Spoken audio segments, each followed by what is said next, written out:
ARESxGOD here, and it's time to talk about Mushoku, especially after last week's episode. This one, we get to see the aftermath of everything that happened, not just last week, but throughout this long journey. And Rudy has been through some stuff, is just an understatement, and especially this episode, a lot of loss and happy moments also felt bittersweet and also very painful, to say the least. A lot of abandonment, fear from his part, nostalgia, the road that got him to this point, and so many things happened this episode. I'm curious what's gonna happen next with the series.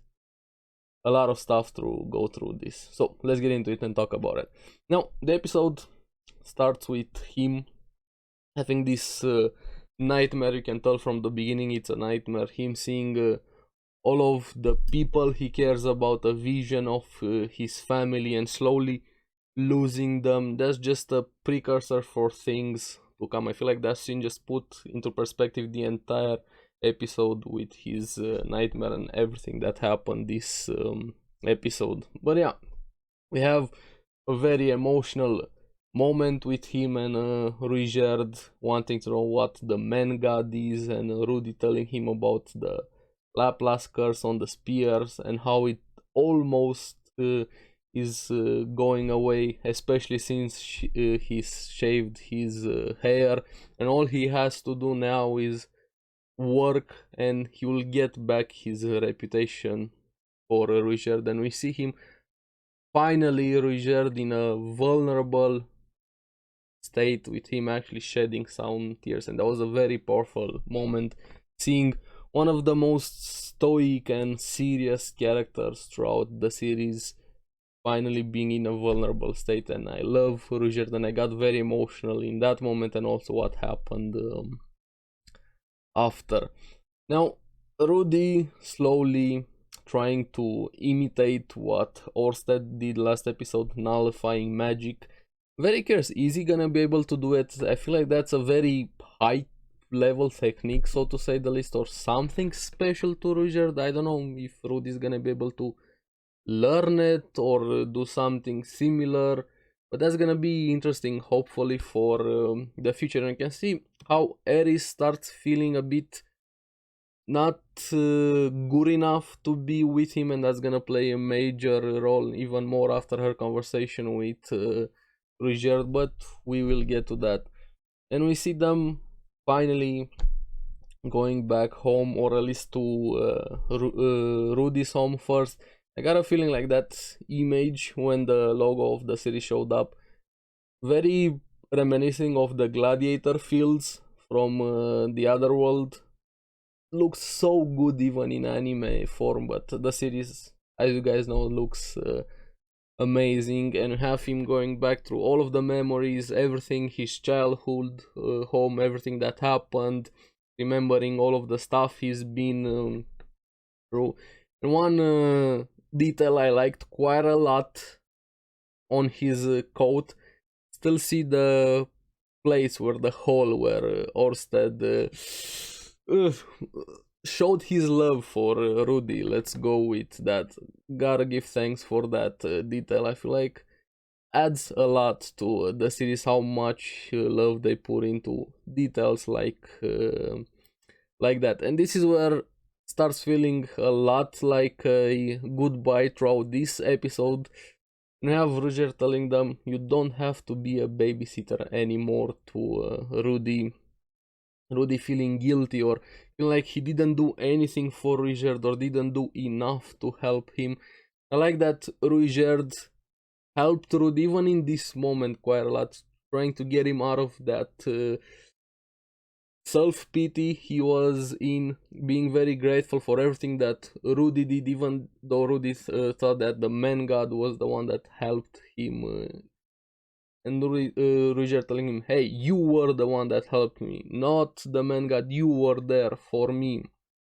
You were the one that did all of this, going through everything they've been together, this long journey. And very dangerous. And I feel like that helped Rudy quite a lot, and also hopefully we're gonna see Richard again, especially after what he also told Eris, telling her, "You have enough talent to go stronger than me." And like I said, she is starting to have a complex a bit about not being enough. She also blames herself for what happened with Orsted and Rudy. And this moment just got me teared up with Richard telling them or asking them, "May I treat you two as children one last time?" Whew, I really didn't want to see Richard go and patting their heads, and Rudy almost reaching out and Eris to grab him again, parting ways, telling them, "Let's meet again." And Rudy internally, his monologue, wanting to say so many things to Richard, a friend, they're probably more of a father figure than Paul ever was, or even back in his previous life. I really wish we're gonna see Richard again, because he's one of my favorite characters in the series. But yeah, this is the disbandment of Dead Ends, the party that started over here. But it's gonna get even heavier for Rudy, because after that, when they were going back to Rudy's home, they run into Ghislaine, which I'm very happy to see. I missed her quite a lot. I'm happy to see that she is alive and she survived, and she hasn't been through whatever dark scenario we've seen so far in the series. Both of them being very happy that they run into her. But this is where it gets a lot more complicated for both Eris and Rudy and the entire region, so to say the least. And yeah, Eris handled herself pretty good in this reunion, so to say, because they wanted to have Rudy wait outside while they were telling her the heavy news. Find out that her parents are dead, unfortunately. Eris was holding it in, acting very mature, very stoic, bottling up her feelings so much, just almost ripping Rudy's hand over there. And I feel like Rudy was the one that kind of said what she wanted to say, or reacted how she wanted to react, how this happened, especially when they told her about her grandfather. How was he held responsible for the incident and executed? But she was still there holding it in. Now we have more politics, internal politics, because this dude Paelmon Notos Greyrat wanted to take Eris as his concubine, made an offer to Alphonse. Alphonse was willing to actually sacrifice Eris with this deal for the good of the region, which I'm not okay with. I really don't care about the region, honestly. Yes, I get it. All of the people deserve to be happy, to have their own, especially after everything that happened. But I don't wanna have Eris be the sacrifice for this, and I really don't trust this Paelmon Notos Greyrat dude. And I understand why Alphonse was willing to go this far. Ghislaine was against it. She wanted Eris to just run away, have her own life, and I like even more Ghislaine thanks to that. But she just tells him, just shut up, enough is enough, I just want some time alone. And even telling Rudy, yes, I want time alone, even you have to go.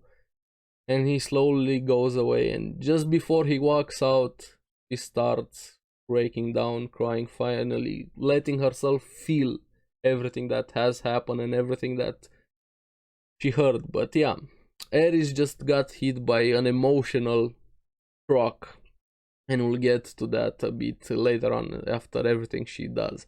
But we also have a moment between Rudy and Ghislaine. We see this list of the missing with a wall, and find out that Sylvie is alive, but they don't know where. I'm happy that she's alive, which we kind of know. She's one of the main characters of the series. We just haven't gotten to her, but it feels good to get confirmation that she's alive. Hopefully we're gonna find her at some point into the future. But the thing that happened towards the end of the episode, the most important part of the episode, we have Eris in a nightgown visiting Rudy, and she's very different from her usual demeanor, from how she was acting around him. Felt a bit like a different person. And what she did kind of flipped the table on Rudy to say the list, telling him, hey, I turned 15 the other day, remember their promise? And Rudy just kind of slipped his mind. He instantly wanted to get her a present, telling, hey, I forgot about this, sorry about that, everything that has been going on. And I had a feeling since that first time she walked in, this is how the scene was gonna play out, telling him, I want a family, Rudius be my family, just very serious. And him, brother and sister, right? Kind of a different Rudy in this encounter. He wasn't the one in control or the one pushing for something. He was fully at the mercy of Eris to say the least. He was actually hesitating compared to how he was very pushy previous scenes, previous encounters, especially with Eris, and the reason why this series is so controversial. But yeah, he didn't have any control during this situation. He actually didn't want to take advantage of her after everything she has been through, after everything they both been through. And I honestly feel like Eris is doing something very drastic, and I'll get more to that. She actually gets on top of him and slowly asking him, hey, you find me sexy, you find me attractive, and he confirms you are charming and so on. You have been watching at me with those pervy eyes. Yes and yes, but are you still gonna say no?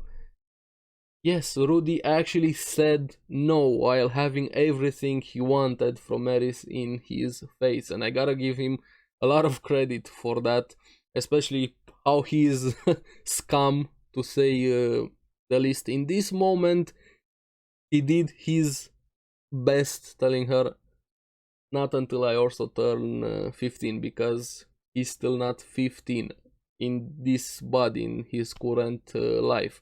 But he loses because of one thing. What her mother told to Eris, taught her, and she whispers ASMR with Eris, I want to have your kittens meow. And from that moment on, he was just lost. He couldn't handle anymore. He was done. He lost complete control over there, and they actually do it. They have their family time, to put it in YouTube terms, to say the least.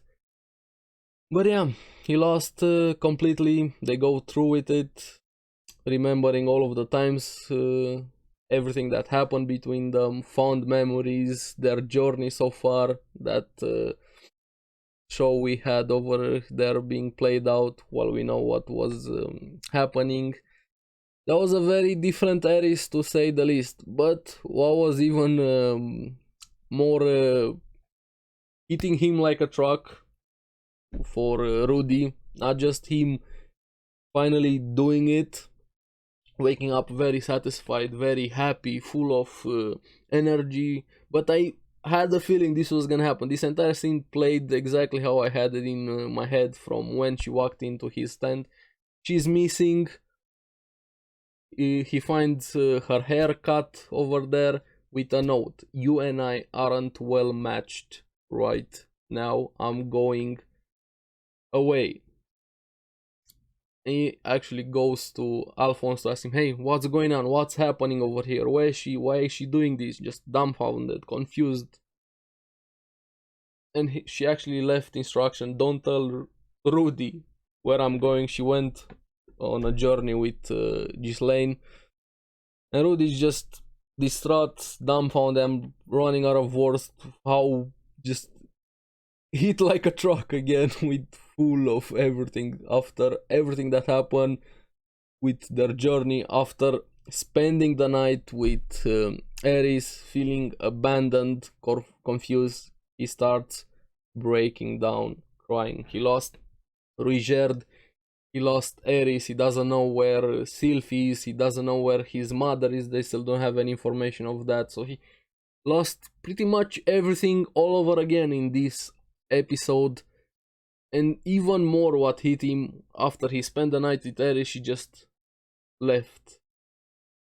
To say the least, Rudy is pretty much destroyed again after this. But what I want to talk a bit more is how Eris handled this situation. I feel like she's going on a journey to find herself again, more than likely to train more, to be on par with Rudy, feeling guilty after everything that happened. Like I said, I don't know if it was the right choice, the wrong choice, or if it was even a good choice to actually do what she did to Rudy over there, because she was the one that was taking advantage of him. And I feel like what played a role in her decision was what Alphonse told her about what was that guy's name, Palmon, and his offer to take her as his concubine. So many things happen in this episode. I'm curious how everything is gonna play out for the future of the region, also for Eris, for Ghislaine, for Rudy after him losing everything. Are we gonna see Ruigerd again? How are they gonna handle the execution of her grandfather? So many things have been put into motion, questions, doubts. But yeah, this series again, amazing. Last week we had a full-blown action episode, just opening up the worlds with the big hitters, and this one it felt like an emotional roller coaster, just all over the place. But yeah, to say the least, I'm excited for next week's episode. Again, just delivering on action and emotional action again. This series is so good, and hopefully we're gonna get an announcement for part 3 or season 2 or season 3, however you wanna call it, because I just simply want more Mushoku, and we're pretty much right there at the end of this part 2. I think we have 1 or 2 more episodes left. But yeah, I'm curious what you guys thought about this episode, what happened between Rudy and Eris, his reaction, and what Eris did, how she handled that situation. Do you think we're gonna see Ruigerd again? How do you think they're gonna handle everything that has been happening, the aftermath of the incident? We still don't know what exactly caused the incident. Orsted also, so many things have been set into motion. Like I said, let me know down in the comments below what you guys thought about the episode. As always, thank you very much for watching. Remember to like and subscribe, helps me quite a lot, and you guys get the latest videos on the series that I follow. So keep enjoying Mushoku, becoming one of my favorite series. I'll see you again on the next one. Bye bye.